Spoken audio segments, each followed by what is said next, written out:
Wheel chair use பண்ணுறாங்க ஃப்ளைட்டில் எப்படி ரெஸ்ட் ரூம் யூஸ் பண்ணுறது, இந்த கொஷின் எனக்கே இருந்துச்சு. முதல் வாட்டி 2வது வாட்டி நான் ஃப்ளைட்டில் தெரிஞ்சு ட்ராவல் பண்ணிக்க நித்திர வரையில் எனக்கு எப்படி நான் வாஷ் ரூம் யூஸ் பண்ணுவேன். ஏன்னா ஆஸ்திரேலியாவிலேருந்து லண்டனுக்கு ட்ராவல் பண்ணாங்க.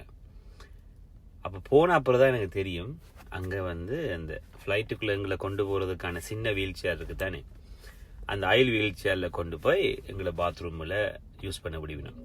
பட் ஆனால் அது அவ்வளோ ஈஸி எல்லாம் இல்லை.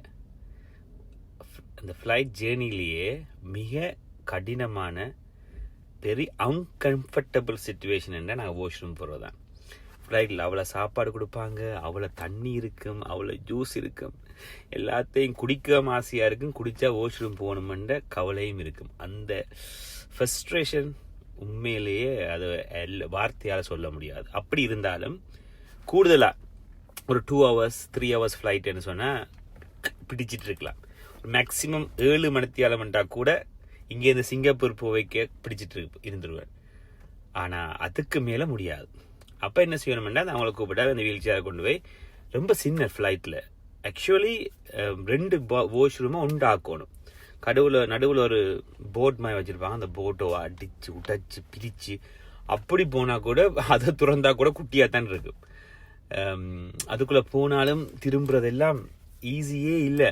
இந்த 2 சைடில் சுவத்தை பிடிச்சி தான் அப்படி எப்படி மூவ் பண்ணி தான் அந்த ஃப்ளைட்டில் யூஸ் பண்ணுறது. ஆனால் என்ன செய்கிறது, அப்படி அதை இந்த பெரிய ஃப்ளைட்டில் ஒரு பெரிய பாத்ரூம் அவங்க கட்டினாங்கண்டா, ஆனால் எல்லாம் கம்பெனி பிஸ்னஸ் தானே, அவங்களெல்லாம் கோஸ்ட் எஃபெக்ட். அதில் ஒரு 3 சீட் இன்னொரு அந்த 4 பெரிய பாத்ரூம் கட்டுறதுக்கு அவங்க இன்னொரு 4 சீட் எக்ஸ்ட்ரா டிக்கெட்டை விற்றுருவாங்க. ஸோ அப்படித்தான் அவங்க பார்க்குறாங்க. பட் நான் ஃப்ளைட் ட்ராவல் பண்ணுறது ரொம்ப கவனமாக தான் சாப்பிட்றது. ஒரு வாட்டி சிங்கப்பூர்லேருந்து வரும்பொழுது வயிறு அப்செட் ஆகிட்டுது.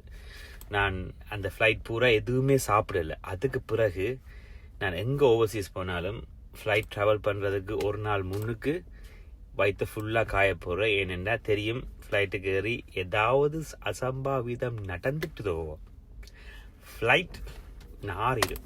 ஸோ அதனால் அந்த ஒரு மைண்டுக்குள்ளே இருக்கிற அந்த காஷியஸ்னஸ் ரொம்ப கஷ்டம். பட் இருந்தாலும் எத்தனையோ பேர் ட்ராவல் பண்ணுறோம், அதுக்கேற்ற மாதிரியான ப்ரிகாஷன்ஸ் எடுத்துக்கொண்டு. பட் ஆனால் ஆப்ஷன்ஸ் இருக்குது, போகணும்னா போகலாம். பட் முடிஞ்ச வரைக்கும் நாங்கள் அவாய்ட் பண்ணிக்கொள்கிறது, பிகாஸ் ரொம்ப ஸ்மால் ஸ்பேஸ். ஓகே.